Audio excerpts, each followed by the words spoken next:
Hai, selamat datang di Orleonia Family. Bulan ini banyak sekali ide-ide yang muncul di dalam kepala saya. Dan sebenarnya sudah beberapa bulan yang lalu sih ada banyak sekali yang ingin saya realisasikan di tahun 2023 ini. Dan kebetulan salah satunya ada di video ini, yaitu membuat kue dalam cup, di mana saya merencanakannya ini dibagi dalam beberapa bagian. Bagian pertama, membuat topping dan kue bersama anak-anak. Kedua, membuat pengembangan kue yang lebih lembut dan enak untuk dikonsumsi. Terakhir, membuat es krim. Di mana ketiga bagian ini akan kita kombinasikan dalam satu cup jika memungkinkan. Pada tahap awal pembuatan kue, saya dibantu anak-anak untuk membuat prototipe awal kue. Kenapa dalam cup? Karena cup itu lebih terlihat elegan dan mudah dalam implementasinya.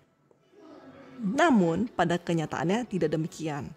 Di prototipe awal pembuatan kue ini, yang paling antusias adalah Adelio. Ternyata, tidak mudah loh membuat kue dalam pembagian sekian banyak. Apalagi proses produksinya cukup banyak ya. Memperhatikan bahan baku, menu, apalagi kita masih awam di bidang perkuean ini, semuanya cukup memakan waktu. Kurang lebih kita menghabiskan lebih dari 3 jam hanya untuk membuat kue saja. Kemudian belum lagi kita harus merapikannya kembali. Beruntung soal bersih-bersih saya dibantu oleh 2 asisten saya. Hey, are you ready?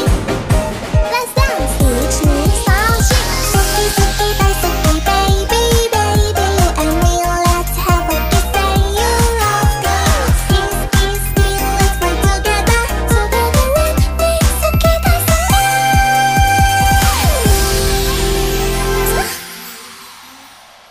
Dalam merencanakan kegiatan ini di atas kertas itu sangat mudah, baik termasuk dalam estimasi waktu yang telah ditentukan.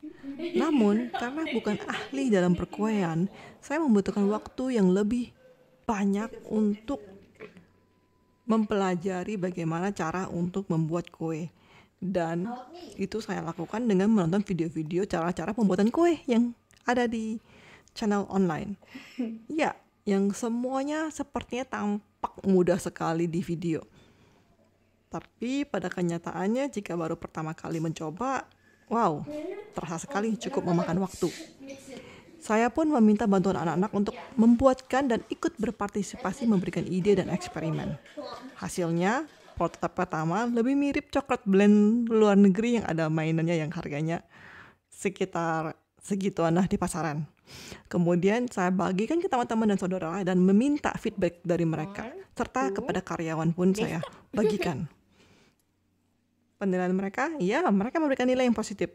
Mungkin karena rasanya yang seperti kue, atau lebih mirip kayak coklat, atau terlalu manis. Tapi yang pasti feedbacknya kemanisan sih ya.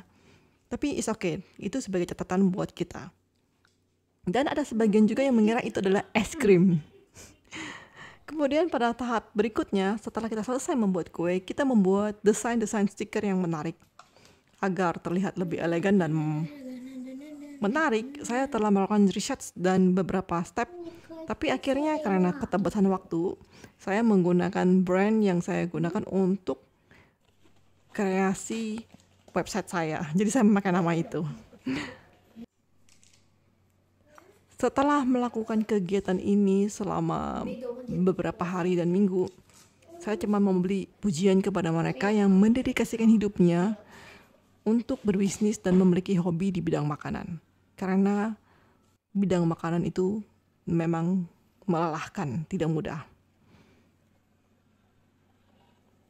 By the way, kalian jangan terkejut ya dengan banyaknya coklat yang saya gunakan untuk membuat kue ini. Ya, benar, banyak banget.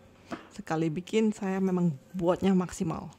Oleh karena itu mungkin yang itu agak bikin sedikit lebih manis atau mungkin kemanisan bagi orang-orang tertentu. Dan tentu saja hasilnya juga jadi lebih enak sih. Cuman mungkin harus ada step-step yang harus saya batasin.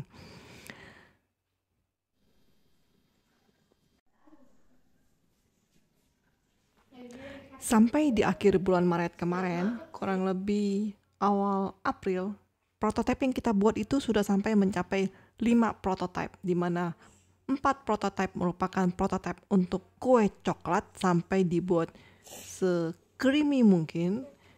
Dan yang prototipe terakhir yaitu pembuatan ice cream. Nah, ini untuk ice cream ini baru uji coba untuk pertama kali dan semuanya suka dengan es krim yang kita buat dan hasilnya sudah oke. Saya belum tahu apakah perlu ada penambahan atau perubahan untuk es krim. Cuman jika dikombinasikan dengan kue yang ada, kuenya malah jadi keras kalau taruh di freezer. Nah, itu kita lagi mikirkan gimana supaya es krim dan freezernya bisa sama-sama lembut. Atau kita pisahkan saja, kue hanya kue, es krim hanya es krim, dengan topping-topping yang spesial. Menurut kamu gimana?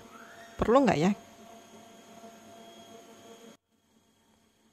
Jika sudah sampai tahap akhir prototipe pembuatan kue ini, jangan lupa untuk beli ya. Menurut kalian, kira-kira apa lagi ya yang harus kita bikin dan buat untuk next project? Tolong isi kolom di komentar di bawah ini. Sampai ketemu di video berikutnya.